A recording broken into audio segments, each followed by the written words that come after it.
desse fazer isso em memória de mim, ao longo de toda a história nós vamos ter esse fazer memória por meio de ritos, de símbolos. Por exemplo, né, se a gente for pegar como nós construímos uma igreja hoje, né, existiram e existem diferentes modos de organizar. Por exemplo, até o século VIII não existia bancos dentro da igreja, né? Então a gente fala de um desenvolvimento na arquitetura. O canto litúrgico, né? Nós recebemos a tradição do Antigo Testamento de Israel, o canto dos Salmos. Mas isso vai sendo desenvolvido, canções, textos, etc. Depois o próprio rito, né? Por exemplo, durante a missa, nós temos procissões. A procissão de entrada, a procissão das oferendas, a procissão da comunhão. Há um desenvolvimento. Então, ao longo desses 2000 anos, isso é muito importante. Há uma riqueza de ritos, de formas, de símbolos que vai sendo desenvolvida. Então, a gente chega até o século XX, né, com diferentes expressões. Uma visão diferente também, da própria liturgia, né? Exatamente. Inclusive com algumas situações que elas foram, a gente diria, talvez menos boas. Até um certo momento, né, no início do século XX, se começa a ter consciência que, para muitos, a liturgia ela se tornou assistir à missa, né? Sim. E isso é um limite, né? Mas há uma riqueza nesse desenvolvimento. E a partir disso eu já vou emendando a pergunta para o Ávila. O que a igreja quis com a Constituição Sacrosanctum Concilium do Vaticano II? Eu acredito que é um dos momentos mais bonitos da igreja. Porque a gente tinha, até grande parte, o padre Marciano vai poder me concordar ou não comigo, mas uma igreja muito voltada ao próprio clero. Sim. E falando como leigo, a gente tem no Concílio Vaticano II uma abertura muito grande aos ministérios leigos. A gente tem uma construção na história, e essa construção segue até o Concílio Vaticano II, né, de coisas que estão sendo realizadas. Eu gosto muito de estudar música litúrgica, e a gente vê lá, primeiro a constituir músicas e organizar um rito foi Santo Ambrósio, que às vezes a gente nem cita tanto ele. Chega um ponto em que a gente está tão perdido, cada um está criando as suas músicas, cantando o que quer, que o Papa Gregório diz, não, gente, não pode mais ser assim, a gente tem que criar, e ele cria uma norma. Chega no Concílio Vaticano II, a gente vê essa norma não ser esquecida, mas se expandir para que os leigos possam novamente retomar a sua ação junto à liturgia.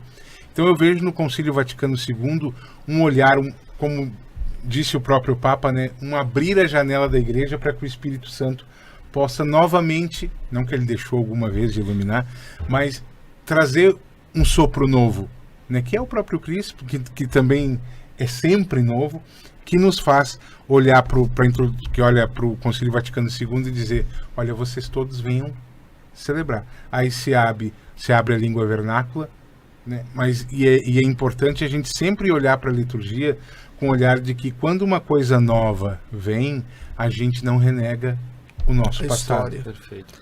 Né? Ao contrário, esse processo do Vaticano II, a partir do movimento litúrgico, ali depois do ano 1900, é uma retomada das fontes da antiguidade, né? Quando começa e o Desiderável fala muito disso. Perfeito. Então a gente vê assim, um dos erros, falando mais na minha área que é música, a gente tem lá a partir do Concílio Vaticano II, então agora a gente canta na nossa língua, a gente vai cantar o que a gente quer e vamos simplificar as coisas para o povo cantar melhor. E se comete grandes erros.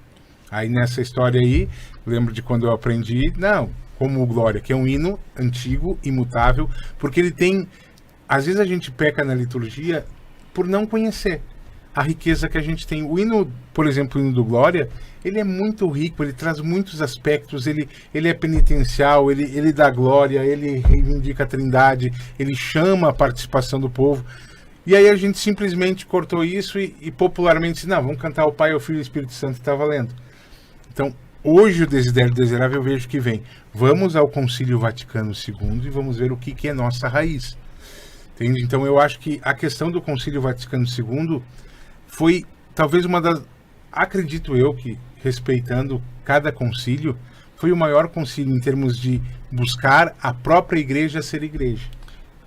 A gente diz que é o maior evento eclesial no século XX, talvez retomando um pouquinho para quem nos acompanha, né? O concílio foi entre os anos de 62 a 65, e havia toda uma série de movimentos dentro da igreja extremamente amplos, na Bíblia, na liturgia, nos estudos diversos, e também um apelo de toda a igreja em todo o mundo, né? E o Papa João XXIII então diz assim: vamos nos voltar para a nossa identidade como igreja. O adornamento. Exatamente. Vamos nos voltar para a nossa identidade como igreja, mas também, e a primeira ação foi a reforma, a Sacrosanctum Concilium, que pede então a reforma de todo o rito romano, e através desse pedido, então, a reforma do missal. Então, para quem tem mais cabelo branco que nos acompanha, né, talvez as coisas mais exteriores estão na missa, que era celebrada em língua latina. De costas, o padre de costas. Então, versum Dei, né, então todo o povo voltado para Deus e o padre diante de Deus, mas de algum modo a experiência de ser um espectador. Por isso tinha as devoções, né, a minha mãe conta que rezavam o terço ou tinham algumas orações enquanto, e isso era na prática, né, enquanto o padre celebrava, né, o sacrifício. Então, de algum modo, as pessoas assistiam, tanto que a gente conserva, é interessante, né, como os termos, eles, a gente peca neles, né, todos nós celebramos a Eucaristia, não é Sim. o padre que celebra, né? E no rito antigo a gente tinha uma intuição assim, né? Como começava o missal, né? O padre sobe ao altar, né? E no ritual pós o concílio de 1970 diz: reunido o povo. Então começa pelo povo que se reúne em assembleia. E no Vaticano II, a própria compreensão de igreja enquanto povo de Deus, né? E nisso a gente retorna também ao início da igreja, a igreja primitiva que se reunia para celebrar, né? Exato. Na verdade, há um grande retorno, né, para a nossa essência. E o concílio procura, na liturgia, retomar o sentido teológico daquilo que é realizado, né? Porque a gente tem coisas muito externas. O modo de eu receber a comunhão, por exemplo, né? Qual é o sentido teológico do meu corpo, do meu gestual? Quando eu estendo as minhas mãos, quando eu digo amém, né? Sim. Qual é o sentido que o meu corpo está dando para aquela ação? Então, isso que o concílio procura trazer, sobretudo numa palavra que ela é muito importante, que é a ritualidade, a beleza do rito, né? E de eu me sentir parte com o meu corpo, com a minha voz, com tudo, de uma comunidade de fé, né? Não sou simplesmente eu que sonho de noite, né? E digo assim, amanhã eu vou me deitar num certo momento porque eu acho que expressa melhor. Não, eu pertenço a uma comunidade e o que eu realizo tem um sentido profundo, espiritual, ritual, simbólico. O concílio procura fazer essa retomada. Eu não estou assistindo a algo que né, estou participando. É uma ação do povo, a participação ativa, por isso, plena. Liturgia, né? Exatamente.